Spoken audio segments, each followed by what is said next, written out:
Hello everyone, back to a second video. We're going to have a look at the weather for the next week, 10 days, for today's second video. Which takes us around the 30th of March, so we're coming towards the end of the month with the week to 10 day video update time frame now. We'll be able to extend out beyond that into the early part of April with the extended GFS and ECM ensembles. And we'll look at CFS-V2 for April at the end of the video, beginning with latest developments in the stratosphere over the Arctic, and I'll get on that for you very shortly. Just say that January Friday has been released, so that is your month ahead look ahead, taking us through to the middle and second half of April. And it looks like we're having quite a cold start to April, actually, if the GMA and CFS-V2 long-range models are correct. Have a look at that and see what's going on.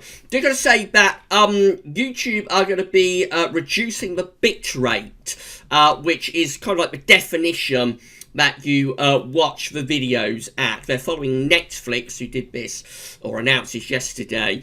So there's a huge demand on the internet at the moment, with everybody at home self-isolating, accessing the internet. And I think a lot of the authorities, particularly across Europe, but it also is going to apply to the UK as well, they're quite worried that the internet could become overloaded. So to play their part, platforms like Netflix, YouTube are going to lower the bit rate on the videos to try and reduce kind of like their footprint on the internet, if you like. And you can expect other platforms like the BBC, for example, with iPlayer, to do the same. It shouldn't have too much impact on the way that you see and watch your videos. It will probably just be that the definition is slightly lowered. So if you're watching high definition, particularly if you've got a HD TV and you're watching this or other videos, you may notice a slight reduction in overall quality. But as I say, it shouldn't impact your viewing pleasure too much, and it is only a temporary measure just to make sure that the internet doesn't get overloaded at this time of tremendous crisis, of course. So, but if you notice a reduction in the quality of the videos, that's a reason for it. There's absolutely nothing that I can do about it. So sorry about that. It's just something that's happening due to the fact that the powers that be are a little bit worried that the internet might get overloaded during this time of international crisis with the coronavirus. Right, so let's get on video then. I'm going to start off having a look at temperature at 10 HPA over North Pole. This from the JMA, Japanese Meteorological Agency, of course. So the grey line, of course, is the trend line. Black line shows where temperature's been through this season.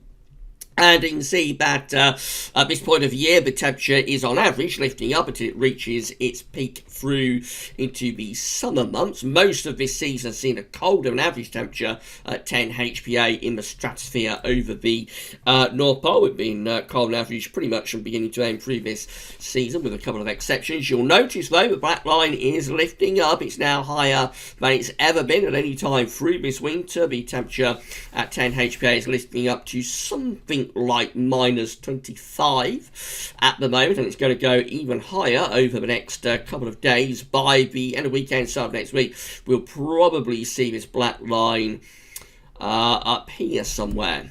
So, yes, sun stratospheric warming is currently taking place at 10 HPA. It's going to intensify further over the next couple of days. We'll reach its peak on Sunday and Monday. If you go a little bit lower down to 30 HPA, there the temperature is still cold now. It is lifting up. It's a very, very gradual process to do it. That's where we are right now, somewhere around minus 65. At this point in March, we should be somewhere around minus 55. So, we are well below average still, but that black line will lift up next week. It should go above the grey line. I'm not sure how far up it will get. It'll probably get somewhere to around there, I would have thought, probably around minus 40. So the warming of the stratosphere will be somewhat limited at 30 HPA. Very significant warming at 10 HPA, and we're waiting to see what tropospheric response we get. This is the latest temperature forecast for 10 HPA in the stratosphere via the GFS at MetroSeal. So this confirms that the warming is now infiltrating into the North Pole and the Arctic itself, with temperatures continuing to rise, and they'll carry on rising further over the next couple of days. So there's the red colours appearing as we get from Sunday into Monday. This is the peak of it. Very, very significant warming of the stratosphere there. that is reaching genuine southern stratospheric warming type temperature levels, only lasts a day or two, and then the temperature begins to reduce, although stays pretty warm, you have to say, right way up to the end of the month. This is a very significant warming of the stratosphere. It is giving a hammer blow to the polar vortex, but we can see that the polar vortex is going to fight it. It's not going to go certainly immediately. This is from weatheriscool.com, and it's showing the strength of the zonal winds. So the blue line shows that through this season, the zonal winds have been very, very strong indeed. Several times we've had a record-breakingly strong zonal wind. That means that the polar vortex, essentially, which is the engine that's driven all of the westerlies that we have through winter and now in spring. Of course, it's spring equinox today, so days and nights are of equal length. The sun is on the equator, and after today, the sun will move into the northern hemisphere, which means days will become longer than nights, and due to that, we will see an end to the polar vortex inevitably. But as I say, through this winter just gone, we have seen a record-breakingly strong polar vortex and zonal wind on several occasions. A big reduction in the zonal wind has taken place from where it was around a week or so ago. So it was up here around a week or so ago. That's where we are now. So quite a significant reduction of zonal winds has taken place over the past week. Little bit further to fall with that in the next couple of days. But look how the zonal wind then bounces back. The GFS ensembles, which are the green lines, they're showing that the zonal wind bounces back a little bit through next week. So the zonal wind is certainly, and polar vortex is certainly going to be fighting this very significant stratospheric warming. It's not going to be an immediate process to reduce the zonal wind. We're not going to get a reversal of zonal winds either, seemingly, until we get into April. So this southern stratospheric warming is probably not going to be enough on its own to send the zonal winds into reverse. It will weaken the polar vortex and the zonal winds. And you'll notice the other coloured lines, the 3 pink and 1 blue, they are from the CFSV term. They all do eventually get the zonal wind into reverse. Of course, the zonal wind will reverse. We will see an end of the polar vortex at some point through the spring and into the summer. That happens cyclically every year. We see an end to the polar vortex due to the fact that we lose the cold temperatures within the northern latitudes. And the reason we do that is because we go into the northern hemisphere summer. And part of that is that days are longer than nights. Remember, in the Arctic, there will be no nighttime for several weeks. Daylight will continue all day up in the Arctic Circle, and that reduces the temperature differential, and that's the reason that polar vortex always goes away in the summer. So eventually, this polar vortex of doom will die, but it is going to fight it out with this stratospheric warming. You see how it sort of rebounds back next week after it drops there. Quite a remarkable polar vortex that we've had this week. I've never seen anything quite like it, really, in terms of the sheer strength and dominance of this polar vortex. And even here we are, even like coming to the end of March, well into spring, we've had a very significant warming of the stratosphere at 10 HPA, but still, even then, the polar vortex is going to fight it out, and we're not going to get a reversal of zonal winds certainly immediately. So absolutely extraordinary how this polar vortex has been so very, very strong and dominant through this season. And I don't think anybody could have ever forecasted that. I don't think anyone could ever have forecast the zonal wind and the polar vortex to be so strong as it has been through this season. It is quite remarkable what's happened with this polar vortex. Right, moving on to weather next week's 10 days then and beyond. So these are GFS upper air temperature precipitation ensembles. Let's go to weeks when it Leeds today. The red line is a 30-year upper air temperature average for Leeds. Pretty chilly at the moment, quite cold. Temperatures, upper air temperatures anyway, will lift up through the weekend into the early part of next week. However, it will take a while for things to get milder on the surface. And even into early next week, I suspect we'll have more night frost. And then after that, moving into the last days of March and the first sort of week of April, we find the temperature lower covering, overall it does look pretty cool really in the next couple of weeks. Yes, the upper air temperatures are lifting up there, but it's associated with high pressure and easterly winds, so even then I'm not sure we'll particularly realise that lift up in the upper air temperatures down on the surface. And beyond that, through the last days of March into April, it just looks a little bit on the cool side, I have to say, and maybe becoming more unsettled through the first week of April as well. So for the next week to 10 days, it looks as though we've got a lot of dry weather on offer. Pretty much completely dry, actually, at least, for the next week to 10 days. But beyond that, in the final days of March and into the opening days of April, it does look as though it could start to get more unsettled. And that might be low pressure starting to develop underneath a blocking area of high pressure. And if that happens, we could have quite an unsettled start to April. There wasn't much sign of that within JMA Friday, though. So hopefully the GFS and its ensembles are sort of losing the plot a little bit there. But it is certainly turning things more unsettled through the last week of April. Temperature anomalies, look at this, temperature anomalies from the 20th of March to the 28th are below average, not just the UK line, but widely across much of Europe. We haven't seen such widespread below average temperature anomalies for months and months and months. You would probably have to go back to October, maybe even beyond that, for such widespread temperature below average temperature anomalies across Europe. So a very cool week coming up, and the UK and Ireland included in that. Really quite a cold week indeed. Precipitation anomalies also significantly drier than average. We've been waiting for this for a very long time after so many months of deluge type conditions, but from the 20th, 28th of March, we have drier than average precipitation anomalies and significantly below average temperature anomalies through most parts of Europe. Very different weather pattern indeed as we're coming to the end of March. That's how the GFS is looking for Monday. So on Monday, high pressure is still in control. Now, this is why the upper air temperatures are lifting up. We are sort of drawing in kind of like a southeasterly wind, which in terms of the upper air temperatures is bringing relatively mild upper air temperatures in from off the continent. However, down on the surface, because the winds are light, away from Scotland anyway, where we have got a strong wind and the air is being stirred up, so it would be milder there. But elsewhere, down on the surface, winds are light, and so what we'll probably get is relatively mildish sort of days under sunny skies, but nights could be quite cold early next week with some pretty hard overnight frost. That goes on into Tuesday as well. And then on Wednesday, we actually see the high pressure begin to pull the easterlies back in once more. So this could actually start dragging some colder upper air temperatures from the east through the second half of next week. A lot of dry weather, though. That's the main story. Drying out, finally, after so many weeks and months of unsettled conditions. Moving up towards day 10, then the high pressure sort of positions just to the north of the country with more of a general type easterly flow at day 10. This is Monday, 30th of March. Again, upper air temperatures probably won't be too bad, but down on the surface could be a little bit on the cold, especially if skies could be a little bit on the cold side, especially if skies are clear. Moving up or beyond day 10 into more extended range, it looks like winds begin to shift into the south then. So through the early part of April, this gets us to the 5th of April as far as we can go. By then, it looks like we're beginning to turn less cold and still quite a bit of dry weather even then. So the GFS is certainly producing, or the GFS operation run anyway, is certainly producing quite an extended spell of reasonably dry weather, I think.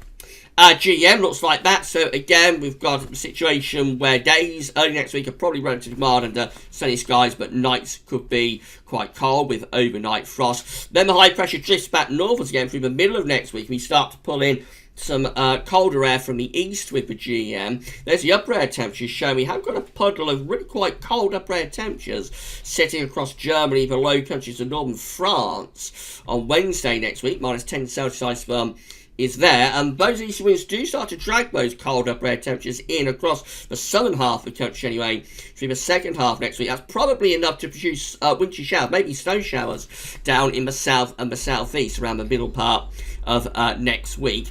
Beyond that, we lose those really quite cold upper air temperatures. High pressure remains in control and begins to drift over towards Greenland and Iceland. So we finish up looking like that with the GEM at day 10, which is for the 30th of March, of course. High pressure is centered over Iceland, and we've got kind of like a north to northeasterly flow coming around the edge of the high pressure. That probably drags in quite a lot of cloud. Emphasis is on dry weather, but the GEM is quite cold today. ECM looks like that again. Relatively dry conditions early next week. Probably not too bad in the sunshine by day. Cold and frosty by night. That goes on to Tuesday, then into Wednesday and Thursday. Again, we try to drag in more of an easterly flow. So after perhaps a slightly milder interlude somewhere around Tuesday to Wednesday, it probably turns colder into the second half of next week. Then the high's on the move and it starts to drift out to the west of us. Again, this is all very dry though. The main thing is that next week does look really quite dry, with high pressure dominating. And we finish up at day 10 with high pressure more or less over the top of the country, so still mostly dry up to the very end of March. It should be a very significantly dry week to 10 day period. The only question mark is how much cold air we drag in from the east, I think. These are the options on the table within the ECM ensembles today for day 10, which gets us to the 30th of March. We have 29 members of the ECM ensembles with northern blocking. They've got high pressure from Scandinavia, and that's going over to Greenland. Low pressures to ourselves, and we're bringing in the wind from the east. So they're going to be quite cold, easterly winds. And the southern areas may be a little bit unsettled. That trough would be threatening some rain into the south. We then have 22 members of the ECM ensembles, which includes the operational and the control run. The operational run is one we've just been looking at. That takes a high pressure to our northwest and brings in kind of like a north to northeasterly wind. But low pressure's further away from us with this option. So with this one, again, a lot of dry weather, but not as unsettled down in the south, mainly dry. Both options are probably quite cold, though, I would have thought, especially at night. In 2 weeks' time, these are the options that we've got. This gets us to the 4th of April. We have 19 members of the ECM ensembles with high pressure out to our west. A deep trough of low pressure, let's change the colour. A deep trough of low pressure is to our east. They're more unsettled and cold. They'll be bringing in the wind from the north with a trough of low pressure over to the east of us, quite unsettled too. That includes the ECM control run as well, by the way. 18 members of the ECM ensembles have high pressure centred just over to the north of the country. That's a more settled option. Bit chilly with that as well. Winds are kind of easterly, but I wouldn't have thought as cold as the 19 we have there. And then we have 14 members of the ECM ensembles that are taking us back to just generally very unsettled weather with a trough of low pressure just to the north of Scotland and bring in those westerly winds. So obviously that's the most unsettled option. But probably the mildest option as well. But even then could be a bit on the cool side. So for early April, it's quite uncertain, but we may be shifting something a little bit more unsettled and still reasonably cold actually through the early part of April, which I suppose did show up on JMA Friday earlier on. Finally, this is how the CFS-V2 is forecasting April. This is April 2020, 700 millibar height anomaly from the CFS-V2. Today, it's actually looking quite anticyclonic with an area of above average height centred very close to the country. Below average heights being pushed to the north and to the west as well. So that looks reasonably settled for April with the CFS today. This is changing quite a lot day by day, though, I have to say. Temperature anomalies for April with CFS-V2 are only around average, so it's a cooler month than we've had for some time. And precipitation anomalies, no real signal, actually. But of course, with an area of high pressure centred more or less over the top of the country, you would expect a relatively dry month, if anything. So, let's just get back there. So, the upshot is that the rest of March is looking mainly anticyclonic. We should have a lot of dry weather on offer from now through to month's end. There will be rain at times. It's not going to be totally dry, but certainly a drier period than we've had for a while. And quite cold as well. Quite a cold sort of last week or so to March into early April. Particularly notable, I think, at night. And in the second half of next week, we may pull in some rather colder upper air temperatures from the east. That's just something to bear in mind. If we do, that might produce a few wintry showers in the east and southeast in the second half of next week. But a relatively cold but quite dry sort of end to March. And then into April, there is quite uncertain, but I think hints of that temperatures probably still stay relatively on the low side, if anything, and it could start to get more unsettled as well as we move into the earlier part of April. But we shall see about that. That's a long way off. We're talking about over 10 days away. Right, that's it for your videos for today. Now, the weekend going to be very busy. Tomorrow we're going to have weekend broadcasts as always on a Saturday, your weekend look at. There'll be a week to 10-day video update as well, which will bring you up to date with the sun's stratospheric warming. And also we've got the CFS versus Beijing Climate Centre 6 months look ahead tomorrow evening, just for fun. And then on Sunday we'll have some summer analogues. I think it'll be a bit of a QBO special, that one. Summer analogues coming up on Sunday, as well as Gasworthy's study roundup and the ECM2F Metro France and DWD long range update. It's all going to be happening over the weekend, so do keep checking back to gasworthy.com and the YouTube channel for more. Don't forget to give us a thumbs up on the videos. Let us know in the comments what you think, and also subscribe to the YouTube channel, and you'll be notified when we update the content that you are hopefully enjoying. Right, that's all for now though, and thanks for watching.